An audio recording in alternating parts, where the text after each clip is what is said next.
All right, exciting day for the Ducks. Obviously, really just an exciting offseason. I think we uh, took a lot of opportunities to look for opportunities to improve our team, and they've shown up here over the stretch. But that being said, we can go ahead and open it up for questions. Let's start with Zach Neal from Ducks Wire. Coach, with a full year of recruiting behind you, are there things that you kind of learned about specifically recruiting to Eugene and to the University of Oregon that you're going to take forward? Yeah, absolutely. I think you learn lessons every year. It takes the right person, to come here and be an Oregon Duck. This is a prideful program that provides a lot of opportunity and resources for people to be great. But sometimes you have to step out on a limb, to make that happen. It's not always going to be the closest, most convenient option, but a lot of times it's going to be the best option. And I'll say this: Oregon is a opportunity that a lot of people want to be a part of, and they see the innovation, they see what exists here and makes this place so great. And that's what excites me. I feel like we can go anywhere in the nation and go get the best players when people see this for the right thing. James Crapia, the Oregonian. Dan, years ago, it used to take coaches 3 to 4 years to get quote unquote their guys in a program and shape things the way they want at positions and body fits and those things. You've got 63 players who've joined the program since you and your staff took over. How much do you feel like at this point that this is not just your roster because they're all your guys, but everything that you're looking for beyond just names and volume, but what you're looking for at each position, and that this is your roster and your program at this point? The day I took the job at Oregon, this became my team, right? These are my guys. I don't care if I brought them here, if somebody else brought them here. Obviously, the name of the game is always you want to enhance and get better and create competition within the team. But this is my team. It was the day I took over the team. It became my team, and they've been phenomenal from the start. What's our program going to be about? It's going to be bred on competition, on looking for opportunities to improve and get better. And when you can do that with, roster enhancement and roster management, we're going to make sure we take advantage of that to the fullest. Eric Scopel, 247 Sports. Coach, I'm just curious with Roderick Pleasant just announced on ESPN he's signing with you guys. What can he bring to the table? Seems like maybe he's the lone guy that's announcing today, but obviously speed. What can you tell us about Roderick? Can't really speak on that yet. Matt Preem, 247 Sports. Dan, where do you feel like just this class made you guys better? Like, where's the improvement from this class? I think speed. I think we're going to be a faster team. I think size, especially at places in the trenches, is a place that we've improved. But yeah, ultimately you want to be a faster team and you want to be a bigger team. And I think, we did both those things. Gabriel Martin or Marvin, just to keep rolling there real quick, Matt. Also think we did a great job of keeping the best talent on the West Coast. And that's something that we always want to do a good job of. Sorry about that, Coach. Gabriel Marvin, Rivals.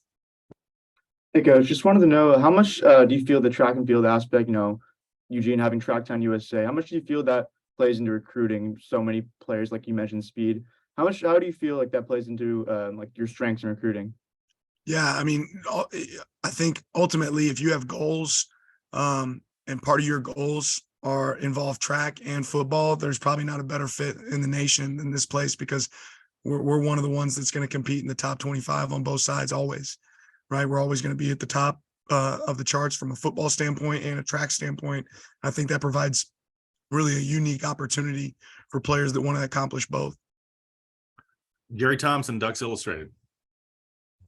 Congratulations, Coach. How much do you think the potential of NIL at Oregon specifically takes an effect on recruiting? I know it's not the major thing, but how much do you think that would affect?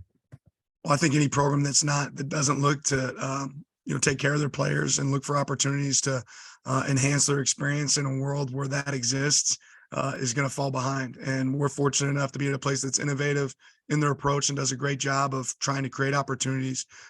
It's never the end all be all. In fact, if that's the reason you're picking here, we don't want you here. But do we have great opportunities for our student athletes here? Absolutely. And I wouldn't want to be at a place that didn't. Zach Neal, Ducks Wire. Coach, Austin Novosad's been on campus for a little bit now. How have you seen him kind of establish himself in the locker room? And how have you seen both Bo Nix and Ty Thompson kind of help bring him along as well? really, Zach, it's hard, to say that I've seen a lot of that, only because for the last month I've been on the road, for 4 weeks straight, basically recruiting. And Austin, got to connect with. I'm really excited about what he brings to our program. I think he has an elite arm talent, and I think we got a mature quarterback room around him. And Ty and Bo both, I think, will really pour into him to help him, be great moving forward. But these guys have been grinding really hard the last month, really, with our strength coaches and the guys that are on the team. So that's maybe the thing I'm most excited about as we approach the month of February, is to get to spend more quality time with the players that are on our team. James. And there's been a lot of conjecture out there the last 2 months in terms of how should we as a college sports Inc. kind of evaluate transfers, evaluate and account for transfers and how they play into this, other than obviously their impacts they've already had and the impacts they do have on the field. But in recruiting rankings and evaluations where it may not matter to you guys inside the house, but it does on the recruiting trail, because players see that kind of stuff and want to see, oh, is this class high, low, etc. How do you as a coach feel that as a business we should evaluate transfer players? I don't care about rankings. Does that answer your question? I don't care. We just want to sign good players. I'm sure it can shed us in a positive light, and I think we probably have a pretty good class, but I don't really care about that part. I don't think any of our guys were highly ranked last year, and they turned out to be pretty good players. All right, Eric. Dan, I'm going to try one that I know has been announced, but Chris Hampton as the new defensive backs coach, just walk us through that process and kind of why he was the right choice.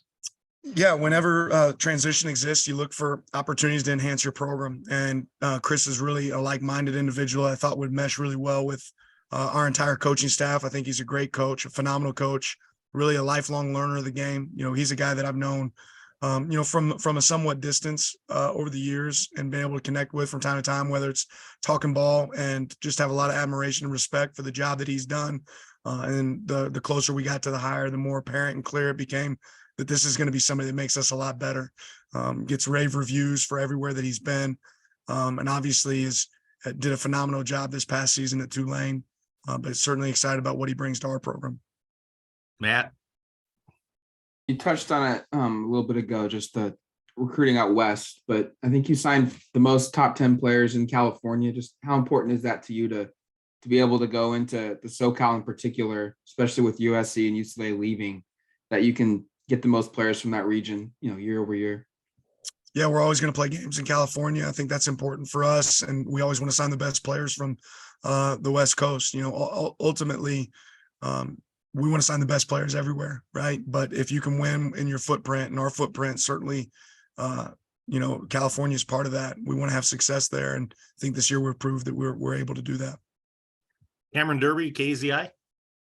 Coach, got several commitments from Sheldon High School. Just kind of wondering what your guys' importance is in keeping the best players in the state, and then also, what's it like as a head coach here in Oregon to let kids that grew up local kind of, know that they're going to get to be Ducks? And sometimes the thing that gets lost at a place like Oregon is the feeling of pride and performance, because it not necessarily grew up being a hometown team for a lot of people. And I think the guys that we were able to bring in from Sheldon, there's a little bit of pride and performance. There's a little bit of piece of wearing that O means a little bit something more to them. And whenever you can find good players, obviously Coach Lyon's a guy that I have a lot of respect for as a former player here, right? But when you can find a place that cares, about the university, and find people that care about the university, it means a little bit more to them being part of the team. Zach. Coach, we all know how much you love talking about PFF grades, and Keon Johnson is someone who grades out really well, and actually his tape is really impressive. I'm curious, his recruitment, obviously his relationship with Bo, how much did Bo have a hand in that and kind of maybe pushing that recruitment and getting that commitment, or how much was that you guys going out and finding him? I think that we'll always lean on relationships. And I think if you look kind of at our history of signing players, whether it be through the portal or high school ranks, there's generally some connections there, and we look for natural connections that make sense so we can have a deep dive into what kind of people we're bringing into our program. And I think that's why we batted at such a high percentage last year. But certainly, Bo has a strong relationship there that we wanted to be able to tap into. James. One of those other relationships was with Jordan Birch, Dan. How important was that relationship to bringing him here, and how imperative was it for you guys to add by most measures, the top edge rusher available in the portal. Yeah, I think that it just shows that you never know when a relationship might go full circle. And Jordan's a phenomenal player. I think you can see that looking at his film. I think he has a ton of potential, and I think he makes us better as a team. And I know his, his work ethic. I know his demeanor and his approach, and having that strong relationship. 4 years ago, you never realized it's going to pay off down the road and come full circle, like I said. But I think that gives us a chance to be better. I'm really excited about him being here. Eric, Dan, just what do you expect from here in terms of additions? Any more prep players you expect to sign? Are you going to be active in the portal in May as well? Are you done? Where are you at in terms of just player acquisition in general? We're always going to look for opportunities to enhance our program. Always. So if somebody can make us better and it fits, then we're going to do that. We're not going to chase just because either. I feel good about our roster. I feel good about the people that we have coming in. But if we have an opportunity to improve ourselves and make ourselves better, and I think we all have to acknowledge that there's a reality that more things can change, right? So as things change, you adapt, and we're going to be the best in the nation in adapting.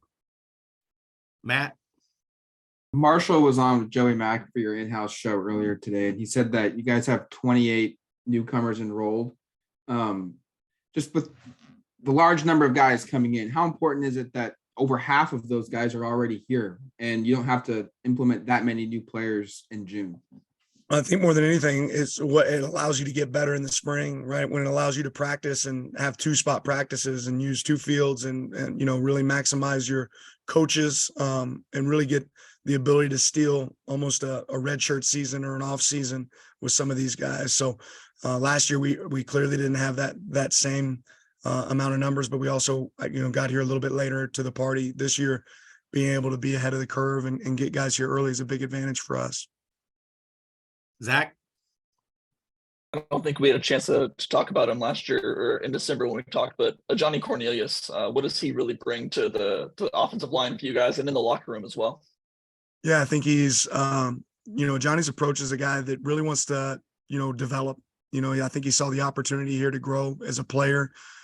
He has aspirations of what the things that he wants to accomplish. He has clear goals of the things he wants to accomplish. And I think he saw that he could check all those boxes here, that he could make sure he reached those goals here. I think he is a professional, very intelligent, and certainly takes the approach of a learner, which is exciting for me, a guy that's looking to get better. James, There were multiple reports that Adrian Clem was interviewing for the multiple spots for the Patriots. Has a decision been made if he'll be staying with the staff? Yeah, I don't anticipate any changes as of right now. Jared Denny, scooped up. I think, and to build off of that just speaks to the quality of staff that we have here and what people think of our staff. Obviously, Adrian's a phenomenal coach, but not currently anticipating any changes there. Time for 2 more. Jared Denny, scooped up. Yeah, Dan, one more guy to ask you about Evan Williams. Just what do you think he brings to this program, and where do you see him kind of fitting into that secondary picture? Yeah, well, I really liked his brother, so I thought we'd just bring him. And no, Evan is he's an infectious personality. He has a hunger to be great. I think his film speaks for itself. You guys can look up his PFF grades. I'm not sure what those are, right? But he's a talented player that enhances our program. He loves the ball. I think he's ready to put on shoulder pads right now and anxious to get to work. Our guys are going through some strength training and preparation in this offseason, and certainly excited about his approach. Last question, James. All right. And Suave had announced that he's moved to the coaching staff. Has anyone else moved roles from players to coaches or assistants or medically retired or expected to miss spring in any way? We'll see. We will see. I don't know. So it makes it exciting. Start digging. But no, excited about you guys. Appreciate all of you. Great questions. And thank you. I do want to say this, that the job that you guys do covering us is certainly a benefit for us. And I'm grateful and thankful for how much you guys care about Duck football and what that's created. So appreciate it. And here's to the next one. Let's start on 2024.